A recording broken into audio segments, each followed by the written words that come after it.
शिर्डी साई संस्थानमध्ये वार्षिक उत्पन्न साधारण 850 कोटी रुपयाचं आहे असं माध्यमांमधून कळतं.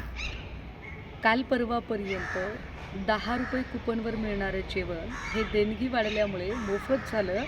याच्यामध्ये विखे पाटलांचा पोटशूळ उठण्याचं काहीच कारण नाही. मात्र सुजय विखे जेव्हा सरसकट भिकारी असा शब्दप्रयोग करतात तेव्हा ते फक्त साई भक्तांचाच अवमान करतात असं नाही, तर साईबाबांनी आयुष्यभराचं जे तत्त्वज्ञान जपलेलं आहे त्याचासुद्धा एका अर्थाने ते अव्यय करतात. संस्थानाने शिक्षणासाठी खर्च केला पाहिजे असं तत्त्वज्ञान पाजळणाऱ्या सुजय विखेंना आमचा प्रश्न आहे की प्रवरा ग्रामीण शिक्षण संस्था आणि पद्मश्री विखे पाटील शिक्षण संस्थेअंतर्गत जे तुमचे असंख्य युनिट चालतात त्यातल्या कुठल्या युनिटमध्ये तुम्ही आत्तापर्यंत गरजू आणि गरीब मुलांच्यासाठी मोफत शिक्षण व्यवस्था सुरू केली आहे? आधी स्वतः अंमलात आणा आणि मग इतरांना सांगा.